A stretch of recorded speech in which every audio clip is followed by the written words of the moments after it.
Sir 2021 के आसपास हमारी मुलाकात हुई थी इधर लाइब्रेरी में। तो वहाँ पे उससे कुछ टाइम बाद हम रिलेशनशिप में आ गए थे। रिलेशनशिप में आने के बाद हम कुछ 2023 में हमने शादी की थी। शादी करने के बाद फिर यहाँ पे पलवल मालक फ्लैट लेके मैंने रखा ही था। जैसे सारी तैयारी वगैरह टोटली मैंने खुद ने कराई थी। कराने के बाद इसका सिलेक्शन 2023 के लास्ट दिसंबर के आसपास दिल्ली पुलिस में हो जाता है। होने के बाद ये ट्रेनिंग पे चली जाती है। वहाँ से फिर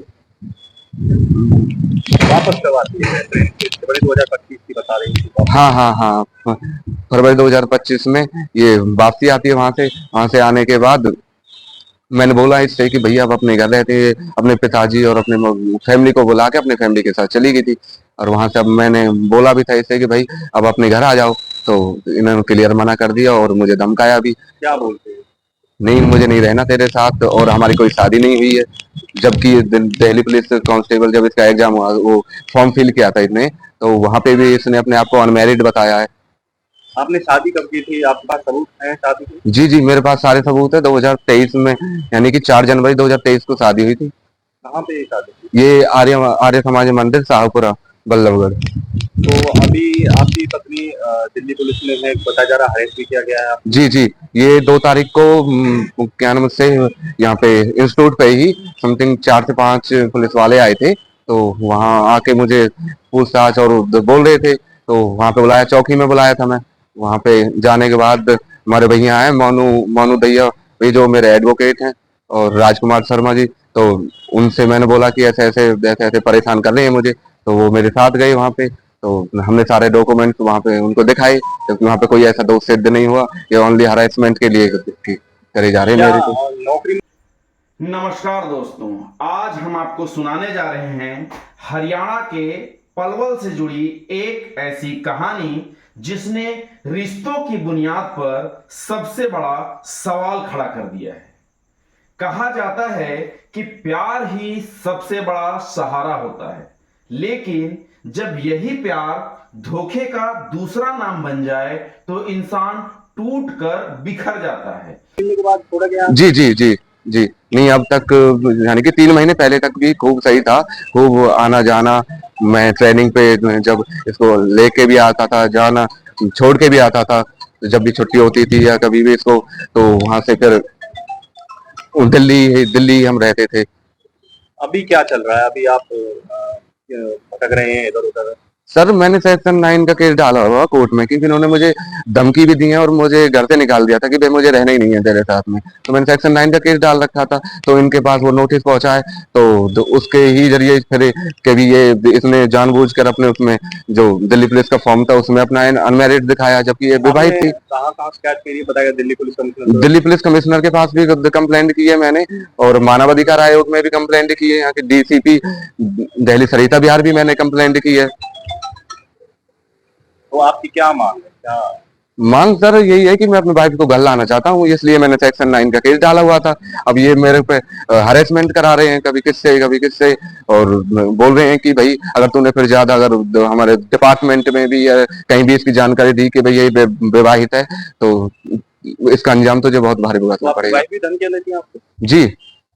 किस तरह की धमकियां? धमकी मुझे बोला था कि भाई अगर तूने कहीं भी कंप्लेंट या कुछ भी, जो हमारे शादी के फोटोज वगैरह हैं, अगर ये नहीं काटे तूने तो इसका अंजाम तू भुगत लेना, और तेरा वहां पे थाने में तुझे कुटवाऊंगी और वो वगैरह ऐसे।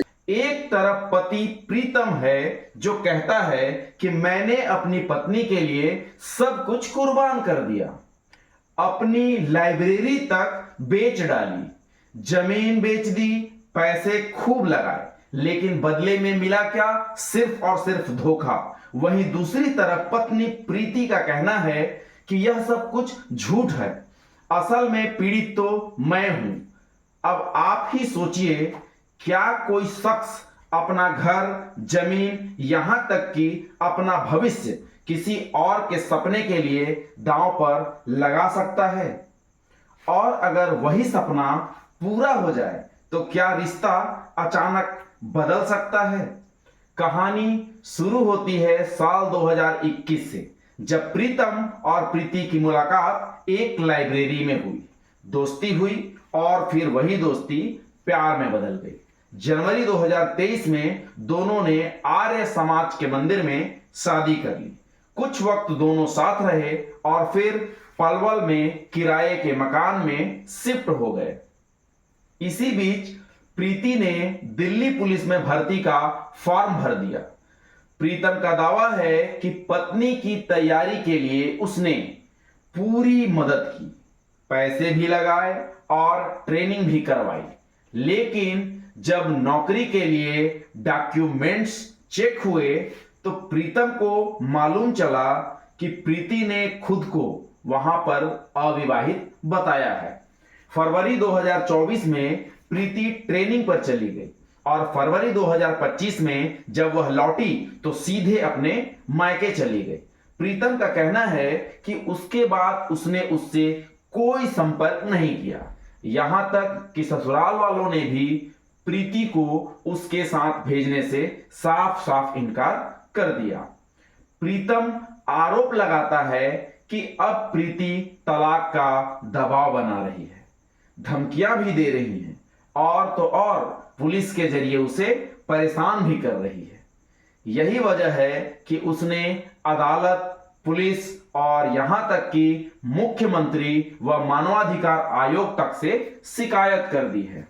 लेकिन प्रीति का कहना है कि प्रीति आरोप लगाती है कि शादी दबाव में करवाई गई थी, फिर भी उसने हमेशा मदद ही की। नौकरी लगने के बाद अपनी पहली तनख्वाह से 1 लाख रुपए प्रीतम को दिए और लाइब्रेरी खोलने के लिए भी 4 लाख का लोन लिया, जिसकी किस्तें वो आज भी खुद ही भर रही हैं।